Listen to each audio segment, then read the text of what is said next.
他曾与查理芒格合办公司，他在美国法律界、金融界耕耘数十年，他曾任美国证券交易委会的主席。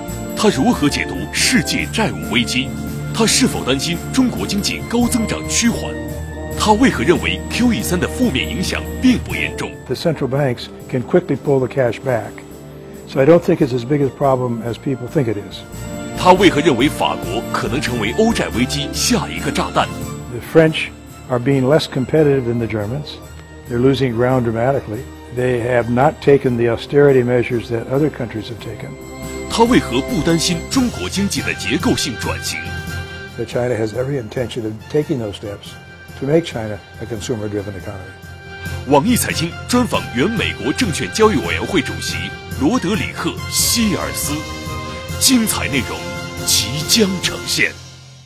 与学界的普遍担忧不同，希尔斯认为美国的 QE3 不会引起严重的问题。相比于通货膨胀，经济复苏是更迫切的问题。希尔斯认为，中国新任最高领袖是很有智慧的领导，未来4年中美关系会更加稳固。How would the American so-called QE3 affect the global economic, and how could China deal with that? I think there's 2 points. One is it's not as bad as people in China think it is.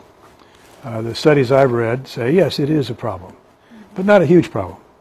It's the last survey I saw last week suggested that that it's not a huge problem, and if it becomes a huge problem, it's easy to deal with. In other words, we're worried about inflation, and the fear is that the easing has put enough cash into the system that inflation can come. I think the important thing to realize is that the central banks can quickly pull the cash back. So I don't think it's as big a problem as people think it is, especially in China. The more important consideration is that the easing is to spur the economy. And the question that people in China have to ask is it more important to spur the economy or to cut down on cash? And I think that as time goes by, and I'm not talking about a lot of time, I believe that China experts will come to believe it's all right, that it is helping the economy. The United States economy is beginning to grow, and that's more helpful to China than the cost of inflation, because the inflation is maybe, and the economy is for sure improving. In your opinion, the Obama's re-election and China's leadership transition would affect Sino-U.S. economic and trade relations? I'm a Republican, the other party, but I have every reason to believe that the positive foreign policy orchestrated by Secretary Clinton will continue. I understand she's leaving, and I can only hope that the same policy stays in place. I see no reason why President Obama would want to change that policy, and that, I think, is a constructive policy. I think the problem has to do with miscalculation. In this time of the world, some nationalistic tendencies exist in both countries. And so it's easy to misread something. There's some tensions, as you know, in Southeast Asia and the South China Sea problems. And people can get very exercised about that. And people can say and do things that add to the tension.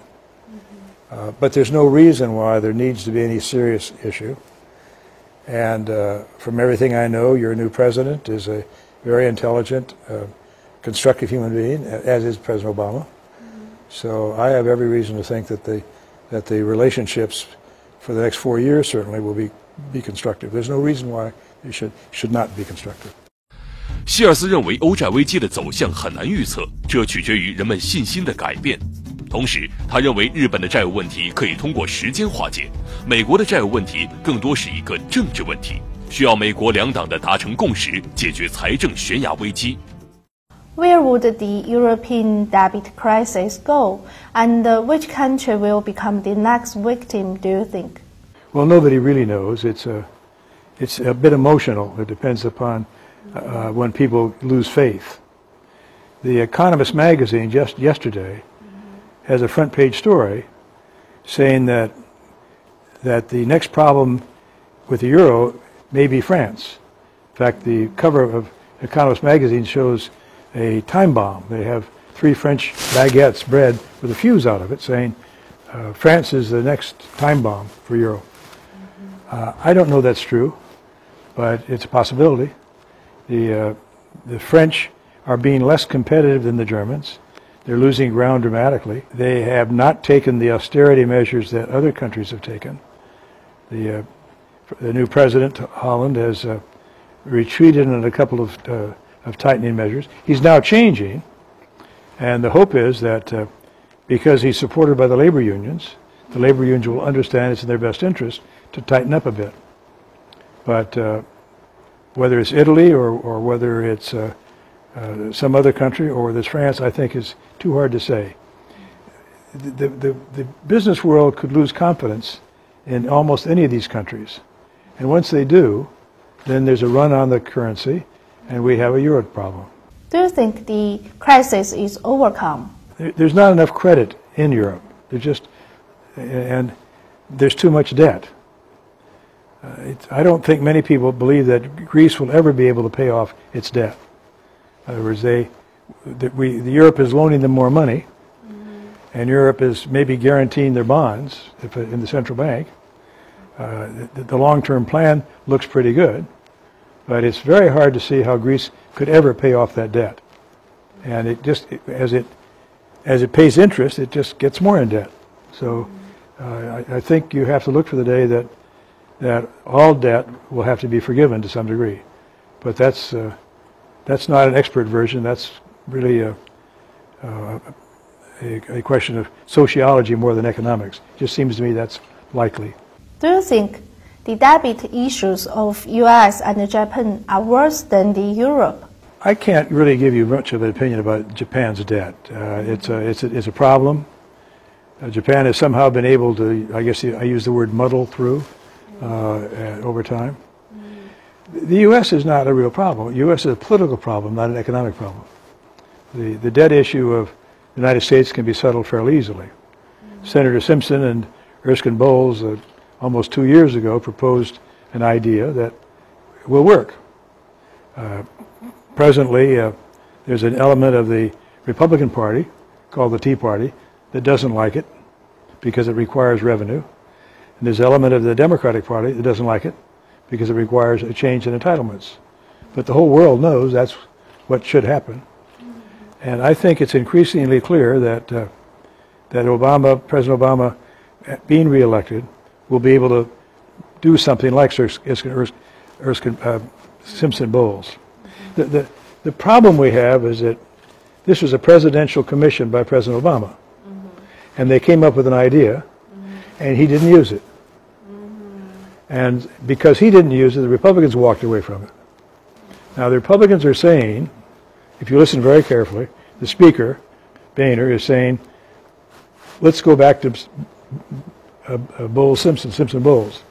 And if the President does that, he'll have settled it. More difficult question is the so-called fiscal cliff, which is not really a debt problem, but it's the fact that trying to force an agreement on the long-term debt problem, the Democrats and the Republicans in the Congress said, to make sure we'll agree, we'll have a terrible thing happen if we don't agree.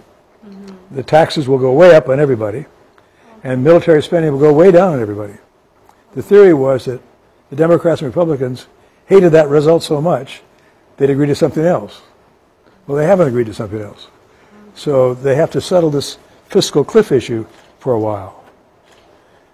The guess here is that within the next few weeks, they have to do this before the first of the year. The guess is they will do something, and the term is used as kick the can down the road, and it'll be okay for a few months, and they'll look at it again. So the long-term debt is a political problem, not an economic problem. And the short-term problem is the fiscal cliff that we're talking about. 希尔斯认为，人民币已经是国际货币了，但是能否成为储备货币要看时机。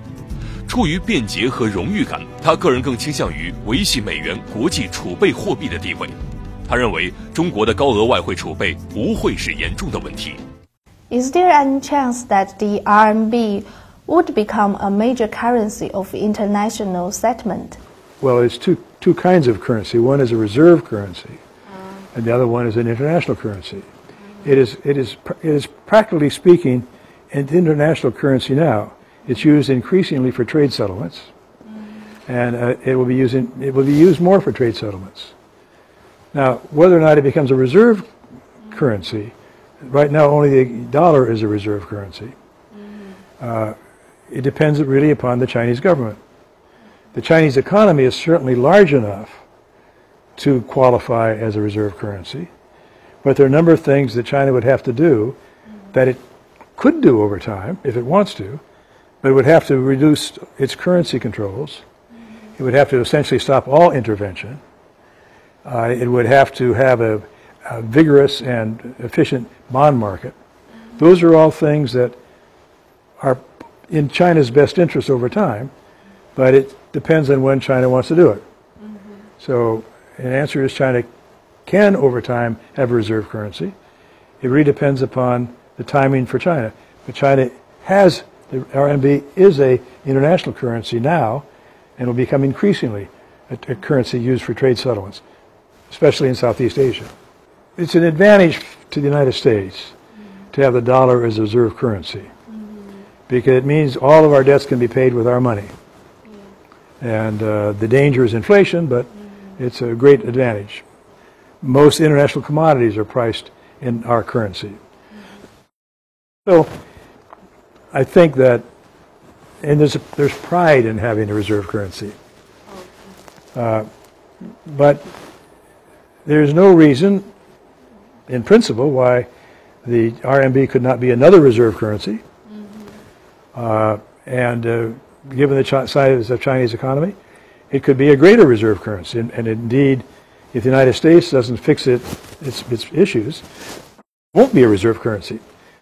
As I said, if they don't fix the debt problem that we talked about earlier, pride and some convenience, we would prefer to keep the dollar as the currency, but it's not a major thing. If China decides it wants a reserve currency, it probably will have one over time, and it may become the dominant reserve currency. In your opinion, how could China deal with such large amount of foreign exchange reserves? Well, one, it could stop intervening. That would mean it would no longer get larger. To our advantage, we would like to see China invest more money in the United States. And I'm hopeful that we'll make it easier for the investors that wish to come to the United States. The Sovereign Wealth Fund in particular, I think we would like very much to have money invested in the infrastructure of the United States. I'm not sure that we've done as much as we should do to make China comfortable in doing that. But China's welcome throughout the world. And as China's businesses become more international, there'll be more opportunities for the Sovereign Wealth Fund or all other ways to put money into the United States. So I don't see the accumulation of reserves as a serious problem. 希尔斯认为，中国的经济高增长的趋缓并不特殊，成功的出口经济国家总要转型成消费经济国家。从长期看，中国会回到高增长的轨道；从长远看，欧洲问题严重，但世界可以期待中美两国强劲的经济复苏。After financial crisis, China's capital market is still struggling. And how do you think China's stock market?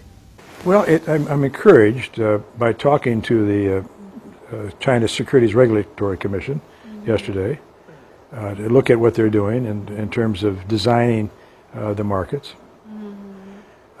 You've been benefited from very, very high quality people running the Securities Commission. The planning, I think, is good. The reform measures that are under consideration are the right ones. We're looking at the financial statements. We're looking at the review. We're looking at the rule of law. We're looking at a legal system that is more efficient. So I think the important thing is that The regulatory authorities in China know exactly what they should do, and they have every intention, as I see it, of doing it. So I see the markets of China very interesting over time. As you may know, I once ran the Securities Commission of the United States, and we're interested in the subject academically, and I think the regulatory commissions in the United States will work closely with China because we need to do some improvement of our own systems.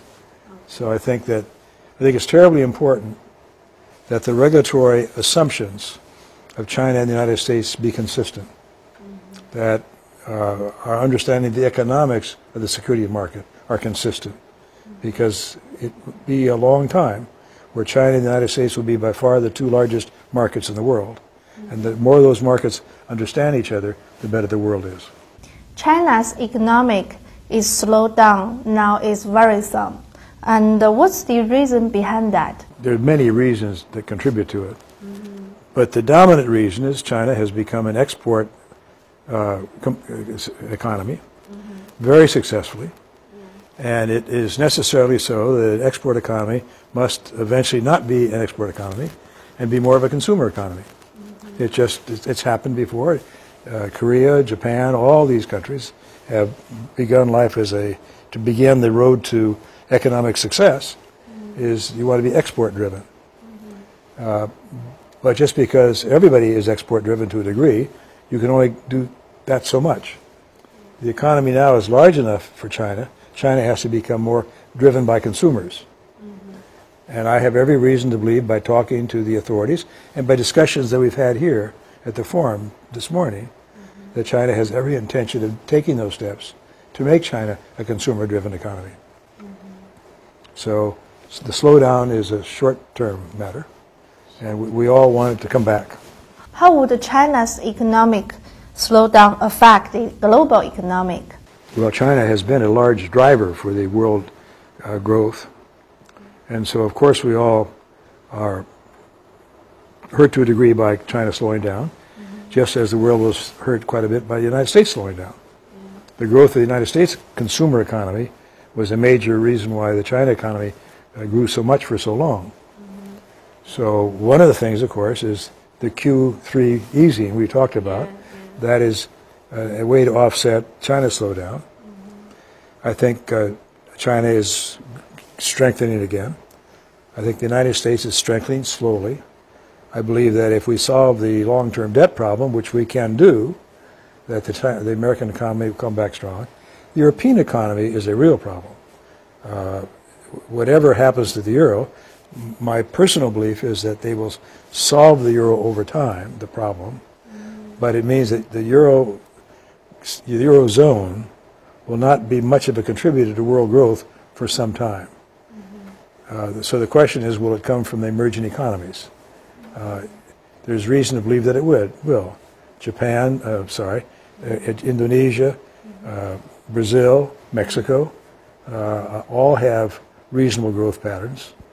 So can the world wait for China to pick up a bit and the United States to pick up a bit? I hope so. I think so.